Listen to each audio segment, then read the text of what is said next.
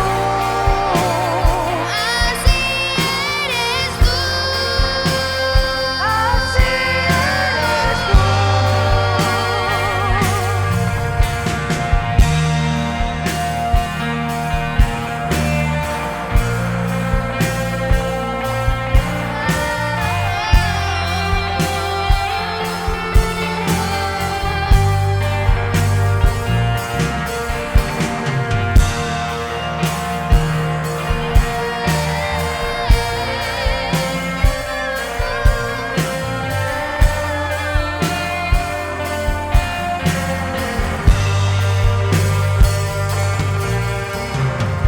Aunque no pueda ver, estás sobrando. Aunque no pueda ver, estás sobrando. Siempre estás sobrando. Siempre estás sobrando. Aunque no pueda ver, estás sobrando. Aunque no pueda ver, estás sobrando. Siempre estás sobrando. Siempre estás sobrando. Aunque no pueda ver, está sobrando. Aunque no pueda ver, está sobrando. Siempre está sobrando. Siempre está sobrando. Aunque no pueda ver, está sobrando. Aunque no pueda ver, está sobrando. Siempre está sobrando. Siempre está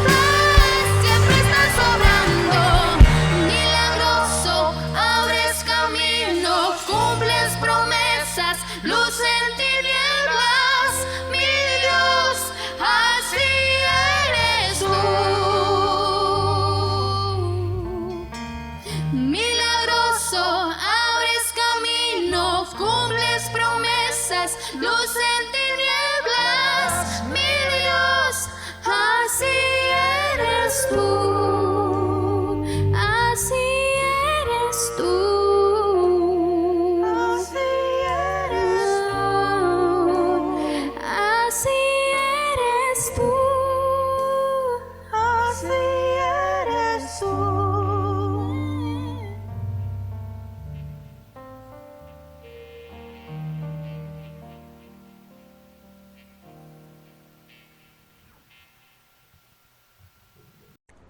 Asimismo, te invitamos que en esta noche busques tu celular y puedas tomar tu foto junto con tu familia y enviarla para que juntos podamos glorificar al Señor y tener evidencia de que todos estamos unidos en nuestras casas alabando al Rey de Reyes.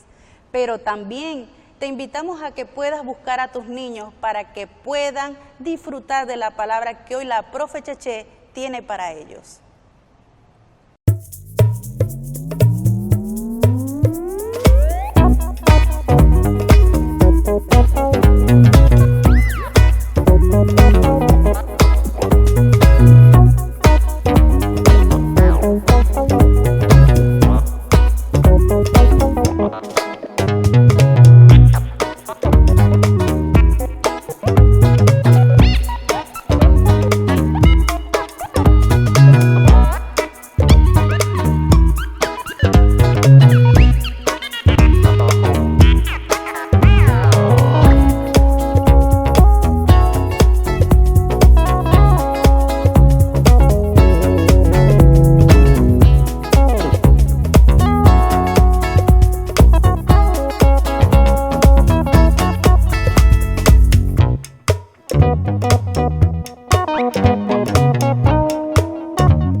¿Listos para la batalla?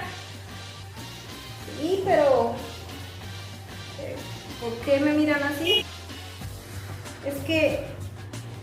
¡cierto! Me vine para la batalla sin mi armadura. No puede ser. ¿Y ahora? ¿Me tengo que ir? Creo que me va a dar. ¡Ay, no! Tengo que ir de aquí antes de que empiece la guerra. Y yo así. El enemigo me puede atacar y me puede hacer daño. ¡Ay, me voy!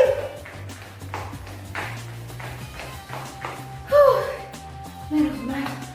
No, yo no podía estar así. En la guerra jamás se puede ir sin su armadura. ¿No es que si no me hacen daño? Ay, no. Pero eso solamente me pasa a mí definitivamente. ¿Sabían ustedes, mis amores, que estamos en una guerra espiritual todos los días? Hay un enemigo por ahí.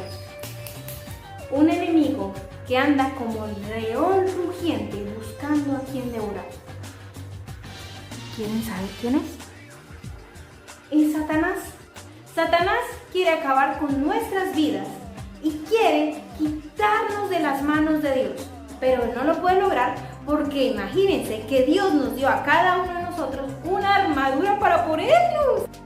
Y si nos ponemos esta armadura, vamos a lograr vencer al enemigo. ¿Quieren saber cuál es la armadura de Dios? Ya les voy a mostrar. Aquí la traje. Él es Peter y Peter nos va a mostrar acerca de la armadura de Dios. Hay algo que se colocan en la cabeza que se llama el yelmo de la salvación. Hay otra cosa que se colocan aquí en el pecho que se llama la coraza de justicia. Hay otra cosa que se colocan acá para colocarse los pantalones, que parecen faldas, que se llama el cinturón de la verdad. que utilizamos para defendernos y protegernos. ¿Qué será? Ajá, nuestro escudo. Y hay otra cosa para poder defendernos con el enemigo. Se llama la espada de la fe. Vamos a ver, nuestro amigo Peter va a tener la espada de la fe. Y vamos a mirar porque falta otra cosita más. Y es el calzado del Evangelio. Esta es la armadura de Dios. Y todos nosotros debemos tener nuestra armadura puesta. La armadura de Dios nos sirve para defendernos del enemigo. Ahora, les quiero mostrar el día de hoy solo una parte de esa armadura, ya que por día vamos a ir viendo una por una y vamos a poder aprendernos toda la armadura de Dios. La ideal es que al final de nuestra jornada podamos aprendernos todas las partes de la armadura de Dios y podamos hacernos nuestra propia armadura. ¿Listo, mis amores? El día de hoy quiero hablar solamente de una parte, y es de esta: el yelmo de la salvación. El yelmo de la salvación permite proteger toda nuestra cabeza. ¿Alguna vez se han caído y se han pegado en la cabeza? Supongo que sí, ¿verdad? Estos golpes son muy malos para nuestra cabecita, para nuestro cerebro, que hablamos que este era un miembro muy importante de nuestro cuerpo. Pues bien, el cerebro es protegido por el yelmo de la salvación. Sabemos que nuestra mente es una mente de reino y debe ser protegida de aquellos pensamientos que al enemigo no le gustan, como por ejemplo pensamientos de odio, de rabia, de ira, de resentimiento. Entonces este yelmo permite protegernos de esos pensamientos negativos que Satanás quiere poner en nuestra cabecita. Entonces, mis amores, los invito, recordemos que debemos tener nuestro yelmo de la salvación. Diga conmigo: yo tengo el yelmo de la salvación y pienso en que Jesús va a venir por mí y me va a salvar. ¿Listo? Ya sabemos, el yelmo de la salvación. Los amo, mis amores, Dios me los bendiga.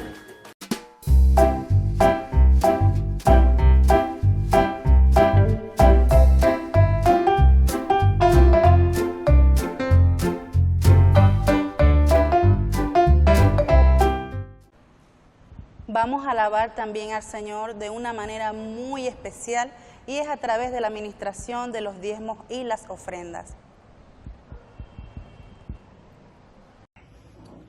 Así es, vamos a honrar a nuestro Señor con nuestros diezmos, con nuestras ofrendas. Y le pido que por favor disponga su corazón. Vamos a hacerlo en familia. Y para ello quiero que me acompañen en el libro de Proverbios, Proverbios capítulo 11, versículo 24. Dice la Escritura: hay quienes reparten y le es añadido más, y hay quienes retienen más de lo que es justo, pero vienen a pobreza. El libro de Proverbios es un libro conocido por la sabiduría, la riqueza que contiene para el consejo desde el niño, desde el adolescente, desde la juventud, desde el adulto, aún desde la edad avanzada, para todo tipo de edades. Y en ello nos muestra el consejo y un principio que nos habla con respecto a la generosidad. Y aquí nos habla que aquel que es generoso por la bendición de Dios, que es depositada en su mano, su futuro va a ser guardado en el más de Dios. Porque dice la Escritura: se le será añadido más. Pero aquel que retiene más de lo que es justo, el futuro de aquella persona, la Escritura nos habla que viene sobre un futuro de escasez o un futuro de pobreza. Yo me fui a la palabra generosamente o generosidad, y en el griego su definición es eulogía, que significa hablar bien. Y cuando un creyente activa la generosidad, mira lo que nos orienta en su definición griega. Y es que aquella persona o aquel creyente generoso que da por fe y confianza en Dios, con ese deseo sincero de producir la bendición más grande que sea posible, ese individuo recibirá el mismo tipo de cosecha en términos de bendición personal.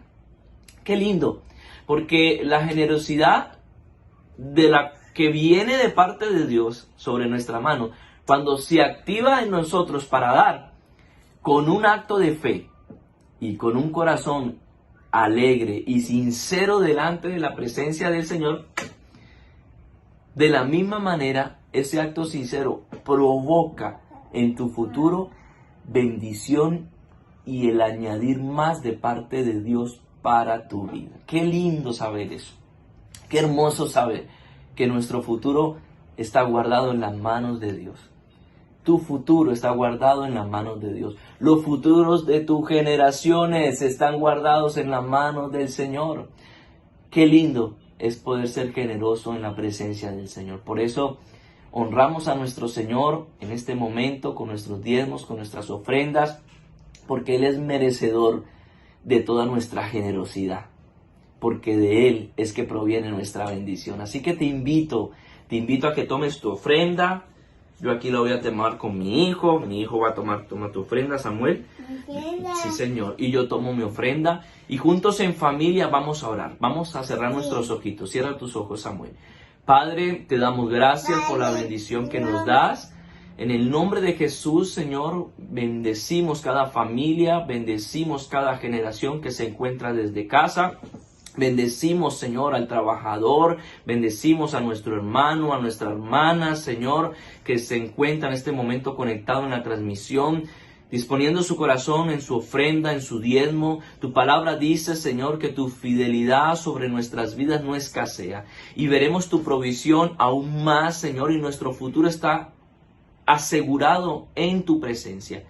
Oramos para que en ningún momento falte, Señor, para los compromisos de mis hermanos, para que nunca falte, Señor, en la mesa el pan, Señor, el alimento, Padre, en nuestras alacenas, sino que tu provisión siempre esté permanente en nuestras vidas. Te lo pedimos, Señor, que tú abras las ventanas de los cielos y derrames esa bendición que te caracteriza, la cual es sobreabundante en nuestras vidas. En el nombre de Jesús, con acción de fe, con corazones sinceros, te damos, Papito Dios. Amén.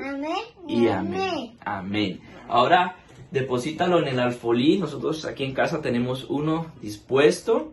Deposítalo, Samuel. Ok, yo deposito.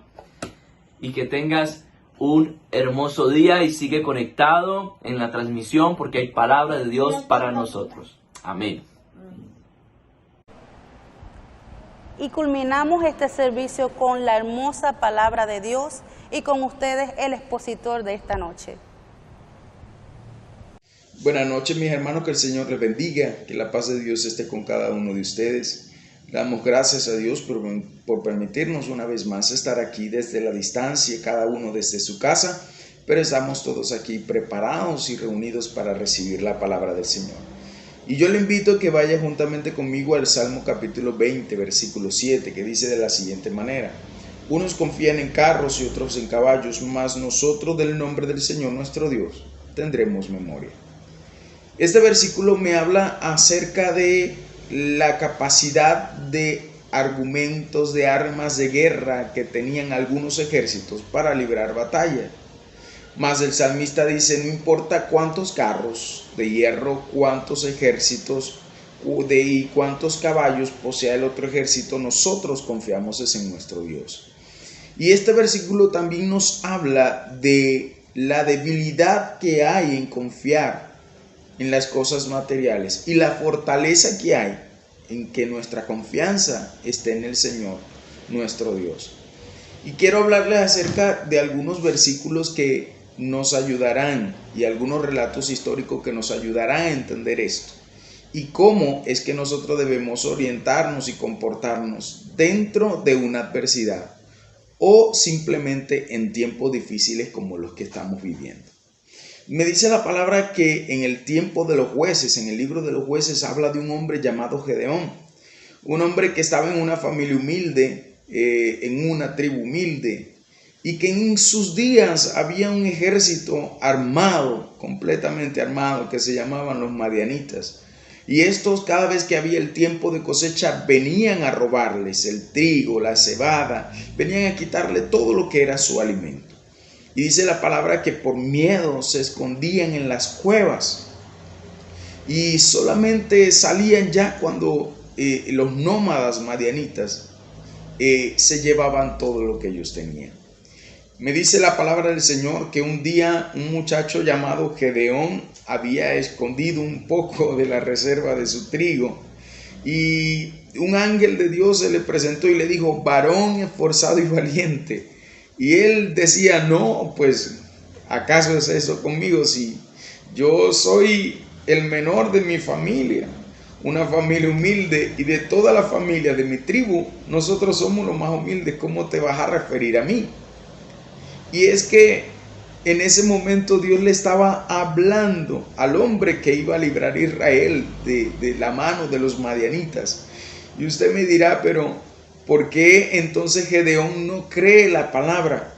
Porque Gedeón tenía algo que Dios estaba buscando en él. No confiaba ni en su inteligencia ni en su portento físico, sino que reconocía sus debilidades. Por lo tanto, era el ideal para confiar en el Señor. ¿Por qué? Porque es lo mismo que nos habla el versículo 27 de Salmo, que muchos confían en sus potencialidades y en los recursos que tienen. Mas el que confíe en el Señor, este será vencedor, porque Dios es quien da la victoria.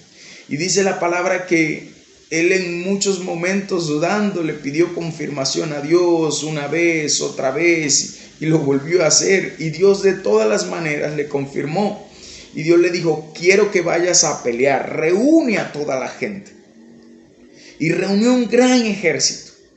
Pero Dios les quería enseñar algo. No, yo no libro con muchos, yo libro con pocos. Dios les quería enseñar esto que está en Salmo 27, que tenían que confiar en Él, que aunque tuvieran pocos recursos, poca gente para la guerra, era la confianza en el Señor lo que le iba a dar la batalla. Por lo tanto, mi hermano, deja de estarte atormentando si tú ves que no tienes los recursos suficientes para enfrentar algo. Pues si crees en el Señor, entonces Dios peleará por ti. Y dice la palabra de Dios que llegó el momento de enfrentar y se fue con el gran ejército, y Dios le dijo: pásalos por las aguas. Y al llevarlo a las aguas, Dios le dijo: el que le lame la agua como el perro, ese me servirá. Y el que no lo haga, devuélvelo a su hogar. También diles que el que tema y tiemble se devuelva.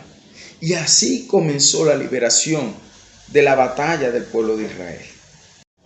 Dice la palabra del Señor que cuando los que se habían acobardado se devolvieron y los que no pasaron la prueba en el agua, al hacer el conteo del ejército solamente quedaron 300 e iban a pelear contra más de 30,000 soldados, con carros, con caballos. Es decir, es como si a usted lo pusieran a pelear solo contra 30 personas. Esa era la desventaja que llevaba el pueblo de Israel. Pero quiero enseñarte un principio. Cuando Dios te coloca en desventaja frente a algo, es porque Él se quiere llevar toda la gloria y nos quiere enseñar que la confianza en nosotros mismos nos puede llevar a la derrota, pero la confianza en Él es una victoria garantizada. Las desventajas en Dios son útiles. ¿Por qué? Porque así nuestro corazón no estará inclinado hacia las potencialidades que tengamos o los recursos que tengamos, sino que estará inclinado a la súplica y a la oración y a la confianza que tengamos en nuestro Dios. Dice la palabra que cuando llegó el momento de la guerra, Dios envió de su espíritu al ejército de los madianitas y muchos comenzaron a soñar un pan de cebada que rodaba y golpeaba el campamento madianita y eran derrotados. Y esto me enseña que ya Dios trabajaba en el corazón de los madianitas, tumbando toda su confianza en su carro y en sus caballos y fortaleciendo la confianza de Gedeón y su pequeño ejército. Ellos no tuvieron que levantar espada, no tuvieron que levantar escudo, no tuvieron que levantar lanzas, porque Dios confundió a los madianitas y le dio la victoria a Israel. Hay otra guerra en la cual también se muestra la confianza en el Señor y en la forma en que muchas veces nos vemos aventajados por el enemigo, pero la confianza en el Señor es la que nos da la victoria. Durante 40 días, Goliat, un hombre entre 2,75 metros y 3 metros, estuvo amenazando siempre al ejército de Israel y exigiendo una batalla de 1 a 1, como antes se solían librar las guerras. Y el vencedor le daba la victoria a todo su ejército y su rey. Y la palabra me dice que no había nadie capaz de poder enfrentar a Goliat. Pero salió un jovencito llamado David, de aproximadamente de entre 15 y 17 años, el cual tenía una desventaja de igual manera. Prácticamente 1 metro o 1,30 centímetros tenía más de estatura Goliat, si no es un poco más. Pero David dijo, no, yo quiero pelear, porque él está desafiando a los escuadrones de Israel. Y a David le colocaron espada, escudo, pavés, el casco del rey, toda la armadura del rey se la colocaron, y cuando trató de tener movimiento, él dijo, no puedo, esto es nuevo para mí. Yo prefiero seguir peleando de la forma en que Dios me ha enseñado a pelear. ¿Cómo Dios te enseñó a pelear? ¿Cómo Dios te ha enseñado a librar las batallas? Pues en la palabra Dios me enseña que las batallas se libran con la oración, con proclamación de la palabra y con alabanza. Por lo tanto, David dijo, yo necesito que me den lo que yo sé manejar, como yo sé pelear, como Dios me ha dado la victoria. Y tomó su vara, tomó sus piedras y se fue a enfrentar al gigante. ¿Y qué fue lo que hizo David? Reconoció lo que el gigante traía. Pero por encima de eso proclamó la palabra del Señor. Él dijo, tú vienes contra mí con espada, con jabalina, con escudero, con pavés, pero yo vengo contra ti en el nombre del Dios de los ejércitos de Israel. No necesitamos presentarnos nosotros mismos como los que vamos a pelear. Necesitamos presentar delante de nosotros al que pelea nuestras batallas. Por lo tanto, la desventaja en medio de una circunstancia puede ser tu mejor fortaleza, porque al sentirnos en desventaja, entonces nos vemos obligados a confiar en las promesas y en la palabra del Señor. Pero cuando ponemos nuestros recursos por delante, entonces nos olvidamos de quién nos ha prometido la victoria. En ese momento se comenzó a librar la batalla, una batalla sin tregua, era a muerte, no había tratado de paz. Y David dijo, repito, tú vienes contra mí con espada y jabalina, mas yo vengo contra ti en el nombre del Dios de los ejércitos de Israel. Saben, a veces me ponía a detallar, ¿y qué hubiera pasado si David hubiera fallado el tiro de esa piedra? Pero definitivamente, como dice la palabra, no serán avergonzados los que confían en el Señor. Si tú estás enfrentando ahorita una gran desventaja contra tu enemigo, contra la circunstancia, contra la escasez, pero tu confianza es tu única herramienta, no serás avergonzado. La palabra me enseña que los que confían en el Señor son como el monte de Sión, que no se mueven, sino que permanecen para siempre. Ese es nuestro baluarte, esa es nuestra confianza, esa es nuestra bandera, que el Señor está con cada uno de nosotros para librarnos y para ayudarnos. Hay otra batalla que se libró en una gran desventaja, pero Dios estaba allí en medio. Dice la palabra que un día en el tiempo de los jueces, específicamente en el tiempo de la profetisa Débora, un ejército grande y poderoso, con un rey que también era un gigante. Dice la palabra que vino en contra de ellos con ejércitos, con carros de combate, y el pueblo de Israel no estaba preparado para ello. Ellos no tenían lo necesario para pelear, no tenían carros, no tenían caballos, lo único con que contaban eran hombres inexpertos para pelear. Y dice la palabra que se levantó un hombre llamado Barak. Este hombre, tal vez dentro de todo el ejército de Israel, fue el único que por lo menos se atrevió a levantarse y a tener ánimo. Pero aún así había mucha cobardía en él. Una cosa es entender que tenemos desventaja, y otra es tener cobardía. porque la palabra condena la cobardía. Dice en Apocalipsis, porque los cobardes no entrarán en el reino de los cielos. Porque cobardía es igual a no tener fe, es igual a desconfianza. De hecho, cuando Dios envía a los espías y estos vuelven de la tierra prometida con un informe errado, reconociendo que en Canaán habían gigantes, que estaban los hijos de Anak, Dios le dice: ustedes me han despreciado, me han menospreciado, ¿o acaso no saben que tengo el poder suficiente para librar cada batalla? Y es lo que quiero que entiendas: cada momento de desconfianza estamos menospreciando a Dios. ¿Qué es un menosprecio? Es como si a ti te dieran algo que hacer y otra persona llega y dice: no, es que no creo que lo haga, no tiene la capacidad para hacerlo. Cada vez que desconfiamos en Dios en una circunstancia, estamos diciéndole: Señor, tú no tienes la capacidad ni el poder para librarnos en esto. Y Barak había estado desconfiando tanto que le dijo a la profetisa Débora: si tú no vas conmigo, yo no voy a la guerra. Y ella le dijo: ok, perfecto, yo voy a la guerra juntamente contigo.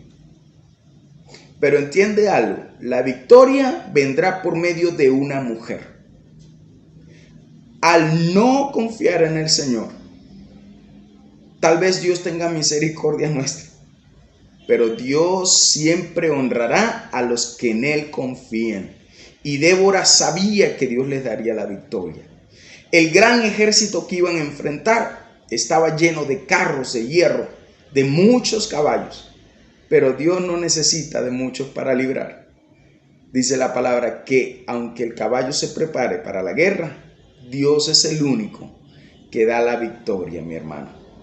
Por eso confiemos en el Señor, porque es nuestro mayor y mejor recurso para vencer. La palabra me enseña que cuando todo estaba dispuesto para la guerra, Dios hizo llenar de nubes todo el cielo y derramó un gran torrencial de agua, y todo el campo de batalla se enlodeció.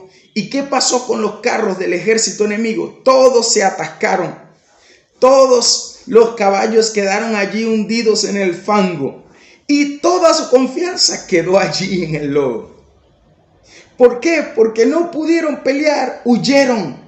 Cuando vieron que no podían hacer uso de aquello en lo cual ellos confiaban, que eran su carro y sus caballos, huyeron. Y fue cuando el ejército de Israel, que todos iban a pie, con palos, con espadas escasas, con lanza, con flecha, aprovecharon, persiguieron a sus enemigos, los alcanzaron y los vencieron. Y fue tanta la confianza que ese ejército enemigo tenía en sus carros, en sus recursos, que al verlos imposibilitados de usar, se fueron corriendo. Por eso, mi hermano, hay algo que la palabra me enseña muy claramente, y es que el único que puede salvar, con mucho o con poco, se llama el Señor. Se llama Jehová Dios de los ejércitos. Por eso te animo a que entiendas la palabra. En toda guerra, tu mejor arma no es la espada, no es el caballo, no es el carro, sino es meditar en la palabra del Señor.